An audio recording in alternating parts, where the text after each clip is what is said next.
Hi, 7th graders. We're on lesson 10.6, which is dividing monomials, starting on page 550 in your textbook. So we know what a monomial is.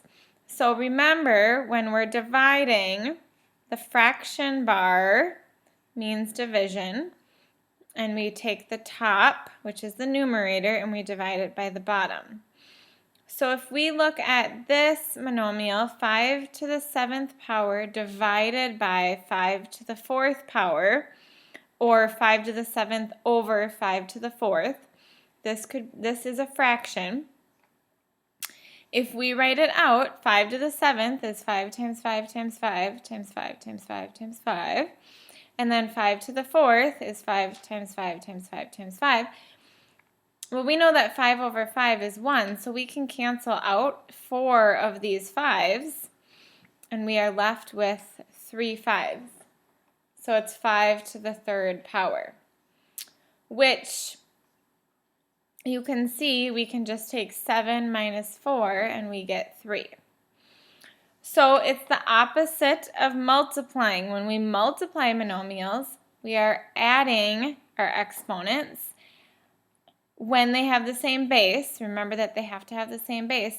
When we're dividing, we subtract our exponents. So here's a couple examples. 3 to the 7th over 3 to the 3rd, we would take 3 to the 7 minus 3, or 3 to the 4th. A to the m over a to the n. Our base is a, so we can do this, and we do a to the m minus n. And remember, a or your base cannot equal 0. All right, so if we have 4 to the 8th over 4 squared, we would take 4 to the 8 minus 2, and then we get 4 to the 6th. And that's when we simplify, we're just simplifying it to lowest terms. We don't actually need to figure out what the exact answer is.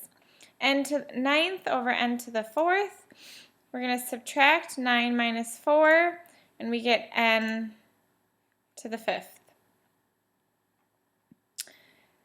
And then if we have 5 to the 7th over 5 to the 4th, we would take 7 minus 4, so we know that it's, because again our base is 5 and it's the same for both, so we have 5 to the 7 minus 4.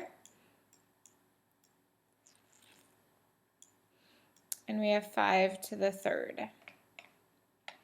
X to the 10th over x to the 3rd, so x to the 10 minus 3, and that would be x to the 7th. Okay, here we have, so we remember before when we had monomials and then we had coefficients in front of our variable, we would multiply them even though we were adding our exponents. So here we're going to actually pull out our 12 and our 2, and we're going to leave it as a fraction. So 12 over 2, and then it's being multiplied still by w to the 5th over w. And remember, if it's just w, that's the same as w to the 1st. So it might help you if you put that 1 next to your w, so you remember to configure that into your subtraction.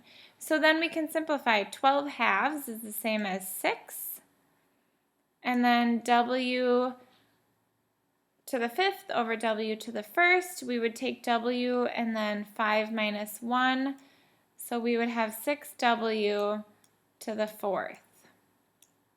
So see how we pull out our numbers and we divide, and then we keep our variables and we subtract our exponents. Okay, so we have negative exponents, and it says to simplify using positive exponents. So 6 to the 9th over 6 to the negative 3rd would be 6 to the 9 minus negative 3, so we would chop chop and get 9 plus 3, so then our answer would be 6 to the 12th. W to the negative 1 over w to the negative 4 would be w to the negative 1 minus negative 4. Chop, chop, we get negative 1 plus 4, so we get w to the third.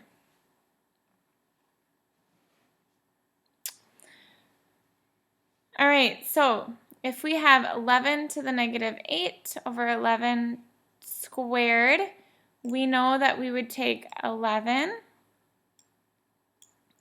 and then we have negative 8 minus 2. So negative 8 minus 2 is negative 10. So this would be 11 to the negative 10th power. But remember, if we have a negative exponent, it's the same as writing it as a fraction 1 over 11 to the 10th power. So you just put it under 1 and then change it to a positive exponent. B to the negative 4th over B to the negative 7th. So we would have B to the negative 4 minus negative 7. So we're subtracting, but we still need to keep that negative. So then we would go chop, chop. So negative 4 plus 7 would be B cubed. And then 6h to the 5th over 3h to the negative 5. We are going to pull out our numbers and then rewrite using our variables. So h to the 5th over h to the negative 5th. So 6 over 3 is 2. And then h, and then we take 5 minus negative 5. So that's chop, chop. So we have our h. Do not forget to include your variable. 2h to the 10th. So make sure that you are subtracting or adding appropriately with your negative and positive integers. And then our last one, which is kind of a challenge. 2 squared times 4 to the 5th times 5 squared over 2 to the 5th times 4 to the 4th times 5 squared. So I'm going to rewrite this, and I'm going to pull out each equivalent or each equal base in its own fraction. So we have 2 squared over 2 to the 5th times 4 to the 5th over 4 to the 4th, and then 5 squared over 5 squared. We know that if whatever the number is, any number over the same exact number, so 2 over 2 or 100 over 100 or 1,500 over 1,500, that always equals 1. So even though we don't have this multiplied out, we know that whatever 5 squared is over the same exact thing, 5 squared, is just going to equal 1, which we know that 25 over 25 equals 1.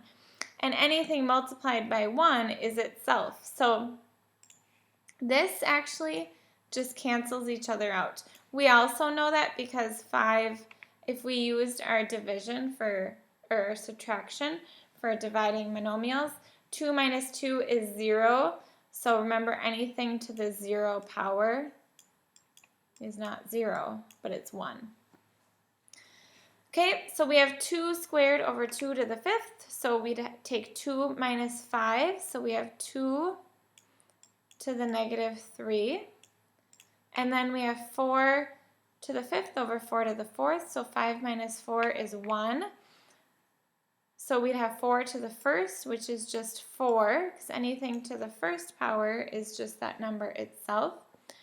So if we rewrite 2 to the negative 3rd, remember it would be 1 over 2 cubed, but we still have our 4. So 2 to the negative 3rd is 1 over 2 times 2 times 2. And then we have times 4. And this is the same as 2 cubed. 2 times 2 is 4. 4 over 4 is 1.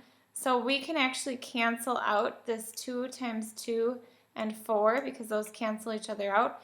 So we're left with 1, and 2. So our answer then is 1/2, which is C. Okay, make sure to log in to NICU and take your 10-6 NICU quiz.